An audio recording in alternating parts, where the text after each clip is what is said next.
Champions ट्रॉफीच्या Bharat Pakistan मॅचमध्ये विराट कोहलीने कोणते रेकॉर्ड्स केलेत? तर विराटने वनडे क्रिकेटमध्ये सगळ्यात फास्ट 14,000 रन्स पूर्ण केलेत.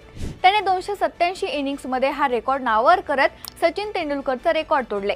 सचिन आणि कुमार संगकारानंतर 14,000 रन्स करणारा विराट तिसराच बॅटर आहे. विराटने वनडे मॅचेसमध्ये 158 कॅचेस पूर्ण केले, ज्यामुळे तो सर्वाधिक कॅचेस घेणारा इंडियन आउटफिल्डर ठरला आहे. त्यासोबत विराटने वनडे क्रिकेटमध्ये 51वी सेंचुरी पूर्ण केली आहे. कुठल्याही एका फॉर्मॅटमध्ये सगळ्यात जास्त सेंचुरीज करण्याच्या सचिन तेंडुलकरच्या रेकॉर्डशी त्याने बरोबरी केली आहे. विराटची ही चॅम्पियन्स ट्रॉफीतील पहिली सेंचुरी असली तरी विराट पाकिस्तान विरुद्ध एशिया कप, चॅम्पियन्स ट्रॉफी आणि वर्ल्ड कप या तिन्ही टुर्नामेंट्समध्ये सेंचुरी करणारा पहिला बॅटर ठरलाय. शिवाय विराट कोहली हा ICC टुर्नामेंटमध्ये पाकिस्तान विरुद्ध सर्वाधिक 5 वेळा player of the match award जिंकणारा प्लेयर सुद्धा ठरलाय. विराट भविष्यात आणखी कोणते रेकॉर्ड्स तोडेल? कमेंट्समध्ये सांगा आणि बोल व्हिडिओ